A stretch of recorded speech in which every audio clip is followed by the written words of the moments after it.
We met in proud Utah, and wore opaque vodka on those vague Sundays for the unfaithful on your dangling back porch, while dreaming of the very New York where we entangled for the last time. Te quiero, you said there, my ears as paths. You then vanished with a macho, because I had a lover, because we'd never ride across Russia together in that frozen train, because listening to a chorus line all those weekends didn't teach us the foreign language of our bodies, because of your career as a model after years as a military mannequin, because we never expected adios to be our actual parting last word, because, and because, you turned around to stare at me and I waved back, I love you too. What an education. Poetry always demands all my ghosts.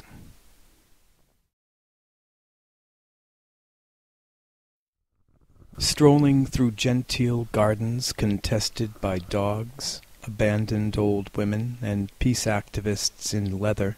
It's not America I miss, but Puerto Rico.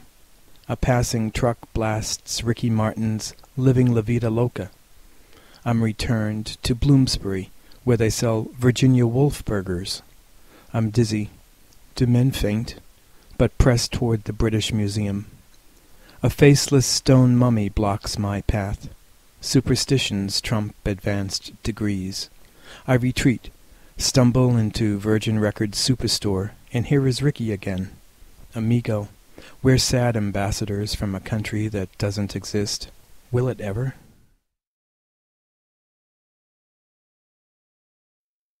No one taught me that kitsch has something real in its center, something that's not always sweet. For example, James Taylor sang, "In my mind I'm going to Carolina." Guy sang this to me on his futon, and now he's gone but the song remains. Now I need to know which Carolina, north or south. Is there another one in the void? Amigos take me to a karaoke bar, and a punker in chains and charm sings of his Carolina, and I'm crying because it's so kitsch.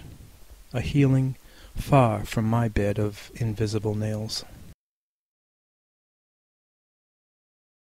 Truckers in bring-your-own-demons bars talk about their loads as if sperm counts and careers are intertwined.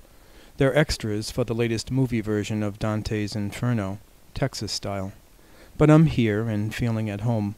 Hermanitos, por favor, buy me enough tequila until I'm speaking in tongues. No, one says, don't make my mistake, which was, he blushes and returns to his woman who can't housebreak the jukebox. He leaves and turns his head to stare at my stare. It's Friday night, and I'm younger than any of the prophets have ever been in public. Daniel, thrown out by your parents in their puffed Santos, you who thrived secretly in a storage locker palace, after salsa clubs, handsome heartbreak, have I missed your obituary? Arturo, blind author, the one who says, imagine only, a small part of this continent has been graced by parrots. You're an Old Testament, without spin doctors, a wearer of lightning and thunder without looking the elder, dismissed by some as an AIDS Chihuahua junkyard dog. You laugh without permission. Libaya, amigo, my New York has always been about death. First, the Cedar shows. Now, one by one, writers are vanishing. For example, Charles Henry Ford. Visborn Kenyo had tea with him and Indira in the Dakota of John Lennon's assassination. Charles was a prophet, still gossiping about Peggy Guggenheim. He's gone, another urban ghost.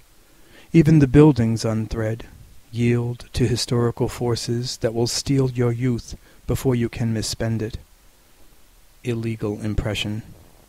Riding in the back of Chaco's truck, America is beautiful as it recedes, winks back. I wish for the company of any of my dead dogs, but the moon will do. Look, the skyscrapers look like fingers aching for a palm.